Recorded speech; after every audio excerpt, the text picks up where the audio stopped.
Welcome to the Bring Your Product Idea to Life podcast. This is the podcast for you if you're getting started selling products or if you'd like to create your own product to sell. I'm Vicky Weinberg, a product creation coach and Amazon expert. Every week, I share friendly, practical advice as well as inspirational stories from small businesses. Let's get started. Hello and welcome to this episode of Bring Your Product Idea to Life. Today I'm talking to Caroline Cookson. Caroline helps challenger consumer brands turn pricing into a competitive advantage so they can grow profitably without second guessing what to charge. So as you can imagine, we spoke today all about pricing. This was a really great conversation. Caroline explained what a pricing strategy is, how to price your products, how not to price your products, and what to do if you find yourself in the position of perhaps knowing you're undercharging, perhaps constantly running discounts and sales and promotions and being worried about stopping them, maybe what to do if you're overcharging, how much attention to pay to your competitors and what their prices are.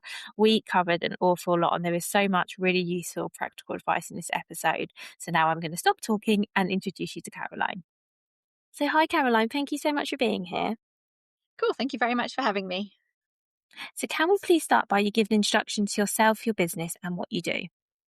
Yeah, sure. So I'm Caroline. I am the founder of Cookson Partners, which is a pricing and growth strategy consultancy.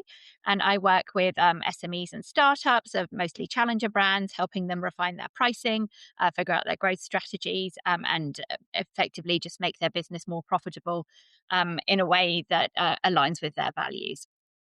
Amazing, thank you. And so you've come today to talk to us all about pricing. So the first question I've got for you, Caroline, and it's a big one to dive into, is what's the difference between setting a price for your products and having a pricing strategy?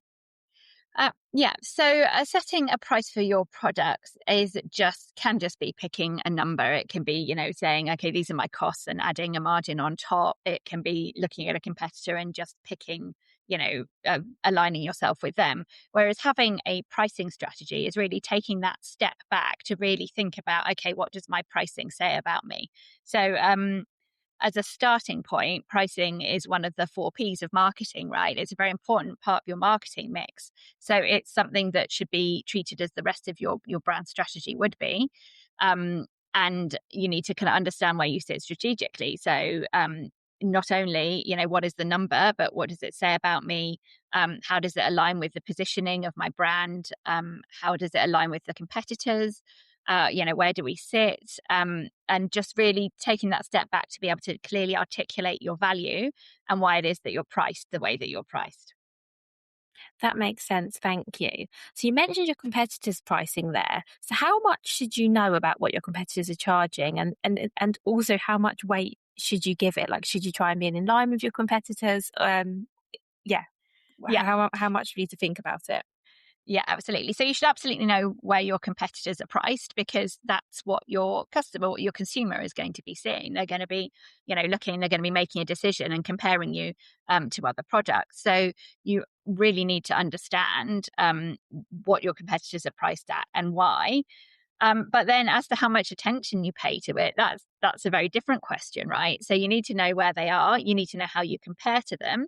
But you also need to have a very defined view on where you sit, right? And that might be following your competitors, that might be pricing yourself above them, and that might be just completely ignoring where they're priced and doing the pricing your own way. So I guess that's why it makes sense to have your own pricing strategy, because then you'll sort of set that out for yourself before you look at your competitors. Is that how that would work?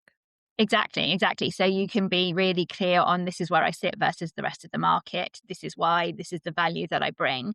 And then when you go and look at your competitors, it really helps you decide, where amongst them you're going to sit, or, how you're going to do your own completely different pricing strategy. An example of that would be somewhere like Bold Bean Company, right? Where they have taken beans as a category and they haven't pegged to the rest of the category. They're priced 3 times higher than the rest of the bean category, but where they are makes sense because they're actually a high quality protein. And so you can look kind of externally at what other proteins might be and price in a different way from the rest of the category. So there are a lot of different ways that you can approach it. And it really depends on your product and what it is that you're trying to do. That's really interesting. Thank you. So, if a founder came to you and said, "Okay, I've got a new product, I'm trying to figure out what to charge," walk us through how you'd approach that conversation and what steps you asked them to go through. Yeah. So all of your pricing decisions should really start with your customer, your consumer, the person who's buying it at the end, because they're the ones who are going to make that ultimate pricing decision. So I would start with understanding your product and what value you bring. Are you premium? Are you standard? What's your strategy around your product, right? What is it that you bring? So it's really understanding the positioning of your product and then understanding how your consumer sees it, right? And in an ideal world, you'd have consumer research that would be able to help you with that decision. But obviously, if you're a new brand starting out, you might not have those budgets. So in that context, I would then look at the competitive set and understand how your product compares to them. And then take your pricing decisions based on kind of looking externally and understanding where the rest of the market is, and where you can take your pricing from there. But yeah, always start with the consumer is the kind of number one headline on that. Really understand who you're selling to, and as much as you can, what kind of price sensitivity they might have. Thank you. Now, I've heard a lot about cost plus pricing, and I know that that's quite common. In your opinion, does pricing your products that way work? And if not, what's the problem with doing it that way? Yeah, so I really don't like cost plus pricing. The reason is, so I just said you need to keep your customer at the heart of your pricing decisions, right? Cost plus doesn't have the customer anywhere in it. That's all about you and your margins. And at the end of the day, the person buying your product doesn't care how much it costs to make it. They don't care about your margins, right? They care about what the prices that they're going to be paying. So cost price, it just takes your customer completely out of that equation. And so I'm quite anti cost plus. Like the caveat is that obviously your pricing does have to work from a financial perspective, right? So once you've figured out your consumer led price positioning, you absolutely need to stress test that with your financials and make sure that the financials stack up, because you need a profitable business to be able to grow for the long term. So there is a balance in there of needing to understand what your cost plus pricing could be, but really you should always be starting with your positioning and the consumer, and that end of it, and then the costs kind of follow from there. That makes a lot of sense. Thank you. Let's talk a little bit about promotions. I know there are some brands I think can get in the habit of running promotions or discounts quite often. I'm sure we can all think of big brands that do this. But Yeah. for a small brand who's maybe in the habit of constantly running promotions or having some sort of discount on, how do they get out of it? Because I think if you train your customer to expect that there's always going to be another deal, there's always going to be another offer, this can be quite a tricky thing to get over. What advice would you have for someone in that situation? Yeah, it's a tricky situation to be in, right? Promotions are quite addictive in a way. You start one, and then it comes in part of your base, and you want to keep on growing your volume, et cetera, et cetera. And before you know it, you're promoting too much. And in an ideal world, you'd promote as little as possible, and be very clear about why you're promoting. So is it for volume? Is it for profit? Is it to gain a listing? All of these things are very valid. And we live in a very promotionally driven market as well. The UK promotion has, percentage sold on promotion is high. So it's quite normal to end up in that situation. However, if you feel like you've gone too far and you need to pull back, I mean, the first thing I would say is to focus on profit, not sales. So, um, more often than not, promotions might not be very profitable, right? And so, whilst your volume might be growing and your sales number looks good, your net profit number isn't going to be looking very good. And so, by focusing on profit rather than sales, and profit being more important because that's the money you take home at the end of the day, um, you've got to be willing to say, okay, look, I'm going to pull a promotion. My numbers are going to go down. My volume will go down. I won't sell as much, but actually I will be making more money. And then I'll be in a much better position. And interestingly, Tyrrell's, a large crisp brand, they found that they were on promotion all the time. And one year they took the very bold decision to move away from promotion completely. They cut all of their promotions, their volumes dipped, but their profits increased, right? The bottom line increased, even though they were selling a lot less. And then from that refreshed base, they actually managed to build it up so that the promotions that they were doing were much more profitable and more strategic. So it can be done. You've just got to be quite brave with it. But also, if you're at the early stages of of your product and you're still building and growing, I really encourage you to promote as little as possible, because it just gets harder and harder to move away from it, the larger you get. It's a real balancing act. Yeah, thank you. That's really interesting. And I mean, we're recording this during Amazon's Prime Week, where I know lots of brands have got discounts going on. If a brand wanted to run a promotion or a sale or anything, how can they plan it so the pricing still works for them? Yeah, so understand, I mean, firstly, kind of looking at what you've done in the past and seeing what works, right? Are there any key price points that work for your brand? Often, when you hit a certain price threshold, the percentage that you sell goes higher, right? Because consumers are more likely to come in. So really, as much as you can, understand what you've done in the past and what's worked and what hasn't worked. And then if you are going to promote, generally speaking, just make the most of it. So really talk about it, shout about it, like make sure you're getting as many people in as possible to really make that promotion worthwhile. That could be display, that could be marketing, just if you put the most behind it, then your promotion is going to be the most effective. And it's a really good way of bringing in new customers into your product base as well. So um, do it as little as possible, but when you do it, make the most of it. It's kind of my broad advice. But yeah, and understand your data. Know why you're doing each promotion, as much information as you can get. And from Amazon, you can get that sales data, right? So you should be able to see, this is how much I sold and this is how much profit I made from these promotions, or lost. That makes a lot of sense, thank you. And I think the biggest thing I take from that is know why you're doing it. So whether it's to Yeah. clear down some sort of stock or whether it's to get, increase your sales for that month. So I think having a why behind it makes it make a lot more sense. Yeah, absolutely. Absolutely. And there are a lot of good reasons to be doing it. So on a similar, or sort of a similar subject. So let's say that someone realizes they've underpriced their products, because I think this can happen definitely maybe at the start of your business, when you're a very new brand. Um, First of all, why do you think that, or maybe even for more established brands, first of all, why do you think this happens, that we are prone to underpricing? And then if someone's in a position where they're thinking, oh gosh, I should be charging more for my products, they're definitely worth more from that. How can they then increase their prices without absolutely tanking their sales?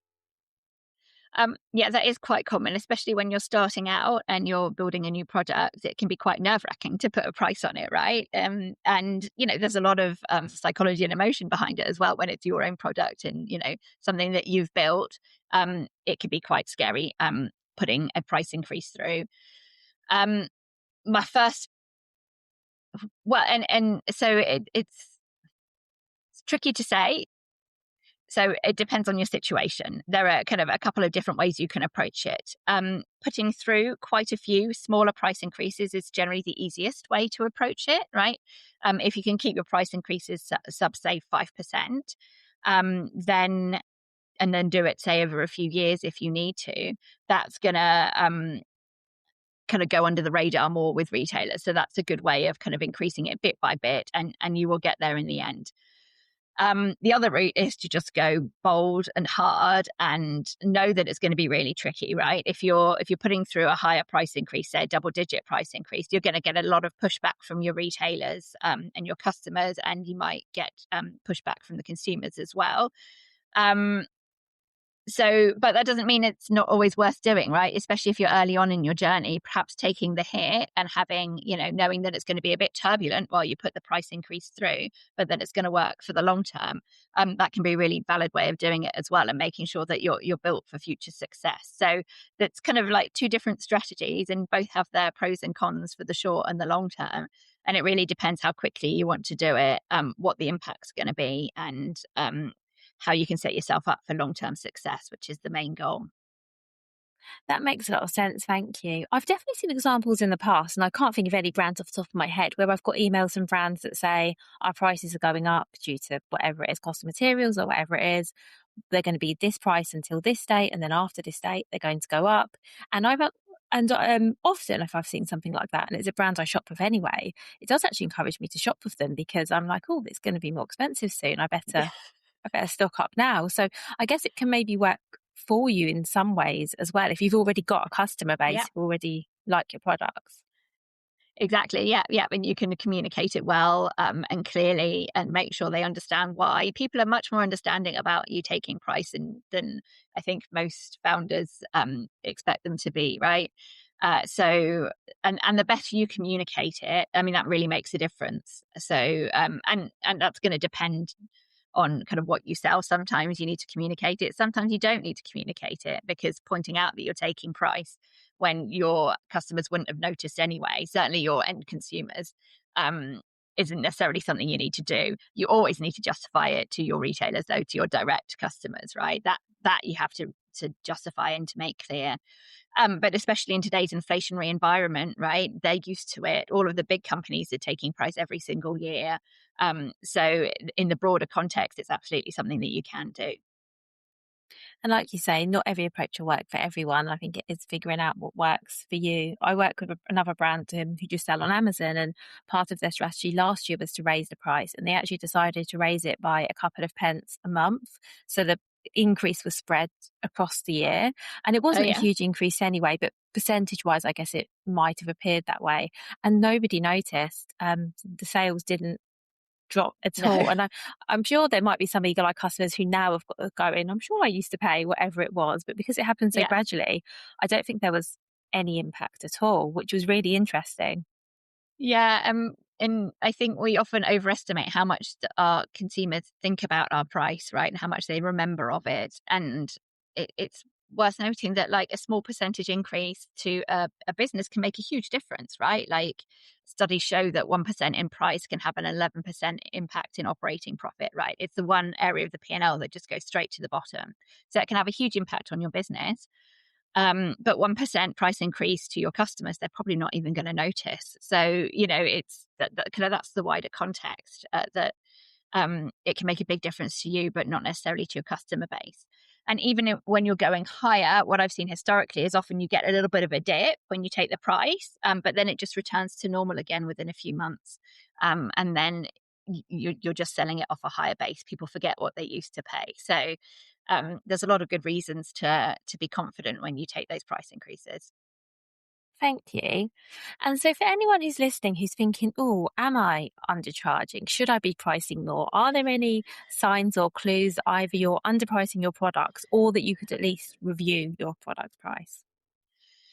Yeah, so I would be reviewing my product price every year in comparison to my competitive set. So understanding where they are, and have they taken price in the last year? Because if everyone around you has been taking price and you're not, then you're going to be lagging behind. So I think having that really clear idea of where you should sit versus your competitive set, and then where you do, kind of helps you put it in that context and understand that this is, perhaps I am undercharging. This is where I should be. And you can ask your consumers as well. All right, that's always a good thing to do, as I get some, research done as well. If you can, if you have the money, or even just speaking to people. Although the caveat comes with that no one's ever going to tell you that your product is too cheap, right? Everyone likes to have a good deal. Everyone likes to Yeah. have good value. So you're not looking for people telling you that you're too cheap. You're looking for people not saying, or saying that you're really good value for money, for example. That would be a good measure. Thank you. And it also sounds like if you haven't reviewed your price in the last year or maybe not ever, I'm not saying you have to increase your price, but is it definitely worth taking a look at? Yeah, definitely, definitely. I'd say, kind of as standard, review it every year. You don't have to take price every year, but you should absolutely be reviewing it every year to see if that's something that you can do. If the market's shifted, if your margins have changed as well, then that's putting you under more pressure. So yeah, at least once a year, have a look at your price and then decide from there whether it's something you're going to take or not. Perfect. Thank you. And then on the other side of that, do you ever see examples where products are perhaps slightly over expensive than what they could be? Yes. Is- Yeah. And I think especially when you're starting out and I think with a founder, it can go three ways. You can get it just right, or you can go too cheap because you're worried and you just really want to sell it, or you can go too expensive because you're so attached to it that you find it difficult to take that step back and see, actually, I think it's amazing, but perhaps the consumers don't understand the value as well as you do. So yes, you can absolutely end up in that situation. And there are a few different ways you can approach it. You can take a price cut, when you have there's always a risk with taking a price cut, especially once you get to the larger retailers, that they will just, because you absolutely can't control the end price because of EU competition law, they can just take the extra margin and not necessarily pass it on. So taking a price cut is always hard to do, but it is possible, especially when you're in your earlier stages, and then promoting more as well. So promotion is a tool that you can use to get that price down if you have priced yourself too high to begin with. That's really helpful. Thank you. And are there any indicators that your price might be a bit high, or is it just low sales? Yeah, low sales. Yeah, that would do it. And massive, if you've got a really high percentage on promotion, right? When you do promote, if your sales go up a lot, that might be indicating that actually your average price should be a bit lower and that your headline price is a bit too high. And then, talking to customers as well, as much as you can understand what people are saying, and take that feedback on board with a pinch of salt. As I said, everyone wants everything cheaper. But, as much as you can understand that, that's good too. That's really useful. Thank you. Now, I know you work with purpose-led brands. So does having strong brand values make pricing harder or easier, in your opinion? It is another piece of the puzzle, right? So people think of pricing often as a finance exercise, and it's really not. It's a marketing exercise. It says a lot about your values, how much you value your customers, how you reward your customers. It's part of your PR. So when you're a values-led company, it's really important to get that balance of, this isn't just about profit. It's actually about what we're trying to do and our purpose as a business as a whole. FIFA have done a really good example of how not to do it recently, right? With their World Cup ticket pricing, they've gone all about profit, and the backlash from the fans has been huge because they've priced it too high. They've got empty seats. They use dynamic pricing, and it's ended up being football tickets for the really rich rather than for the fans, and that says something. And people have noticed that, and they feel it, right? And there's a very emotive reaction to pricing, and to people hate feeling ripped off. So you really have to think, when you're setting your price, not just about that number and the finances, but also about, what does this say about me? What does this say about our values? And are we keeping it aligned to our values? Thank you. Now, if a founder genuinely believes in their product, but they're a little bit scared that customers won't pay the price, the price they've set, and let's say they've got a pricing strategy and they've done everything you suggest, but they're just a little bit nervous that people won't pay the price that it needs to be, which I think is possibly one of the reasons, as we spoke about before, people can often run lots of promotions and discounts because they're just a little bit scared of putting that price tag on it. What would you say to that person? Because I think this is something that's fairly common. Yeah, I mean, that's really normal. And it's probably good to be a little bit nervous. If you're feeling really comfortable, perhaps you're not priced high enough. So, acknowledging that, especially for your own product, your own business, it's putting yourself out there and your product out there. It is nerve-wracking. And that's okay. Look at the data, right? Keep it, as much as you can keep your decisions in the data, in your positioning, in your competitive review. That's going to give you the confidence that you need to know, okay, this feels scary, but I know that my product is more premium than X, Y, and Z. I'm charging 10% more than them, which is justified because of, the better quality of what I'm doing. If you can have that really clear strategy, that's going to give you the confidence to say, I feel nervous doing this, but actually I know that it's the right thing to do because I have it based in clear strategy, clear positioning, and the data that comes with that. That's really helpful. Thank you. So I think it all comes back to having that pricing strategy. Yes, yeah, it does. Yeah, that helps with your confidence. And the price is a lot about confidence as well. I've just got a few final questions before we finish up, if that's all right, Caroline. Yeah, of Um, course. I'd love to know, what's one of the most common pricing mistakes you see founders make, and what would the fix be? And it can be something we've covered already, because I know we have gone through quite a lot. Yeah. Yeah, the most common mistake is setting the price and then not changing it, right? So, you've got a price, you get some traction, it's working, and then I think you can get quite nervous in terms of, oh my goodness, I don't want to rock the boat. What we've got is good. But you need to be taking price regularly. And, even if you're not taking price, the rest of the market will be. And then you get left behind and you're just leaving money on the table. And you need that money to be able to reinvest, to be able to pay yourself properly, to be able to make your business successful for the long term. So by not taking regular price increases, you are doing a disservice to your company. And that's the one that I see the most, is that kind of that nervousness around taking the price. Thank you. And then the final question, if someone's listening to this and they've never really thought about pricing strategically, what's one thing they can do this week that will make a difference? So I would go away and sit down and see if you can write out clearly what your value proposition is, right? So what value are you bringing to your customers, and really clarify that value proposition. And then go away and have a look at your competitive set and where they're priced. You can do a lot with AI now, right? That can help you with these kind of things too. But yeah, get really clear on your value proposition, and then have a look at your competitive set and make sure that where you're priced now is really aligning with what you're saying your value is, the value you're bringing, and how it's comparing to your competitive set. That would be where I would start with it all.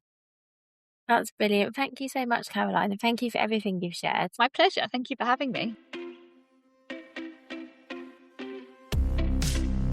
Thank you so much for listening right to the end of this episode. Do remember that you can get the full back catalogue and lots of free resources on my website, vickyweinberg.com. Please do remember to rate and review this episode if you've enjoyed it, and also share it with a friend who you think might find it useful. Thank you again, and see you next week.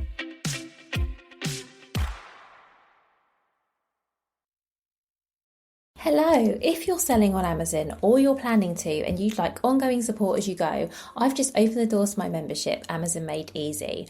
It's a space for product-based business owners who want expert guidance, somewhere to ask questions, and a bit of structure and accountability while they build and grow on Amazon. Inside, you'll get regular live Q&A calls with me, optional co-working sessions, practical resources, and a supportive community of people all working on similar things.